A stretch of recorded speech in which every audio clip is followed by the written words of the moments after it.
बातमी थेट लाडकी बहिणी योजनेतून शेकडो महिलांना अपात्र केल्याबद्दलची आहे। संतप्त महिलांचा महिला व बालविकास भवनावर मोर्चा निघालेला आहे।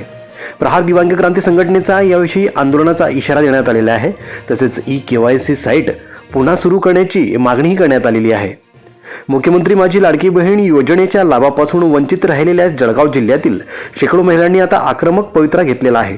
नोव्हेंबर आणि डिसेंबर महिन्याचे हप्ते न मिळाल्याने आणि पात्र असूनही तांत्रिक कारणास्तव अपात्र ठरवण्यात आल्याने संतप्त झालेल्या महिला दररोज जिल्हा महिला व बालविकास भवन येथे गर्दी करत आहे।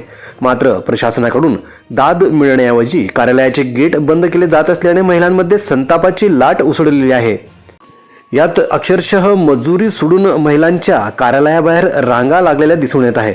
जळगाव जिल्ह्यातील अनेक गरजू भूमिहीन आणि रोजंदारीवर पोट भरणाऱ्या महिलांनी या योजनेसाठी आवश्यक कागदपत्रांची जुळवाजुळव केली होती, मात्र आता त्यांना अपात्र ठरवण्यात आलेले आहे। हातावरचे पोट असलेल्या या महिलांनी आपली मजुरी सोडून पायपीट करत कार्यालयात चक्रा मारत असल्याचे दिसत आहे। याबाबत आम्हाला सावत्र वागणूक देऊ नका अशी आर्तहाक या महिलांनी सरकारला दिलेली आहे। मात्र या बाबतीत प्रशासनाकडून कुठलाही प्रतिसाद मिळताना दिसून येत नाही। याबाबत मिळालेल्या माहितीनुसार दररोज सुमारे 300हून अधिक महिला तक्रारी घेऊन महिला व बालविकास भवन येथे येत आहेत, परंतु वाढती गर्दी पाहून प्रशासनाने कार्यालयाचे गेट बंद ठेवण्याचा निर्णय घेतलेला आहे। त्यामुळे तासनतास ताटकळत उभे राहणाऱ्या महिलांच्या पदरी निराशा पडत असून सरकार नेमकी कोणाची फसवणूक करत आहे याबाबतचा प्रश्न उपस्थित केला जात आहे। या प्रश्नावर प्रहार दिव्यांग क्रांती संघटनेने उडी घेतलेली असून बोदवड तालुकाध्यक्ष श्री रमेश लोहार यांनी सरकारला निर्वाणीचा इशारा दिलेला आहे। त्यांच्या म्हणण्यानुसार पात्र असूनही अपात्र ठरवलेल्या महिलांसाठी KYC ची साइट पुन्हा एकदा सुरू करण्यात यावी।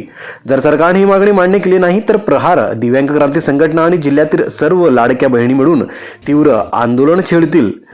याबाबत काही प्रमुख मागण्याही करण्यात आलेल्या आहेत। त्यात तांत्रिक कारणास्तव अपात्र असलेल्या महिलांसाठी KYC पोर्टल पुन्हा सुरू करण्यात यावे, नोव्हेंबर आणि डिसेंबर महिन्याचे थकीत हप्ते तात्काळ जमा करण्यात यावे, तसेच तक्रार घेऊन येणाऱ्या महिलांना सन्मानाची वागणूक मिळावी आणि त्यांच्या समस्याचे निराकरण व्हावे।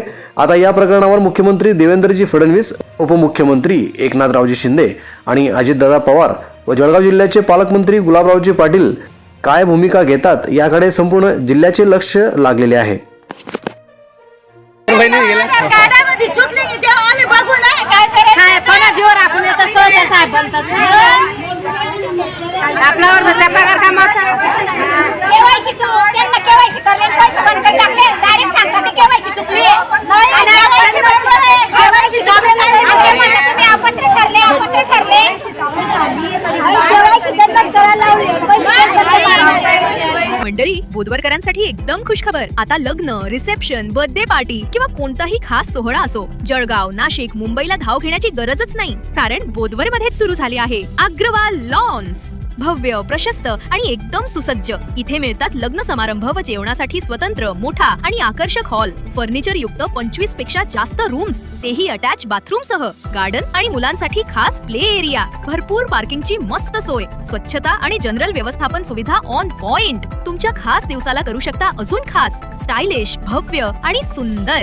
पत्ता Agarwal lawns, Malkapur road, Jai Matadi ginning जवळ, बोदवड। संपर्क Mohit Agarwal. Call now 9422922711 and 9370745705।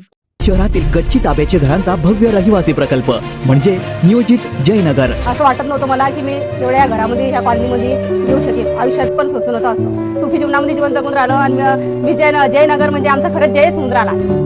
शाळा जवळ आहे, बाजार जवळ आहे, विशेष म्हणजे असं कोण्याच गोष्टीत असं वाटत नाही की आम्हाला दूर आहे का बुवा की दूर जावं लागेल असा विचारच येत नाही मनामध्ये। अख्ख्या बोदवडमध्ये पाण्याचा काळ पडेल, पण आमच्या जयनगरमध्ये इतकी सुविधा करून दिलेली आहे पाण्याची की रोज 1 तास प्रत्येकाच्या घरामध्ये बिगर मोटरनं आमची 1000 लिटरची टाकी भरते वर, कारण की एवढं म्हणजे कुठंच भेटणार नाही तुम्हाला, एवढी सुविधा कुठंच भेटणार नाही।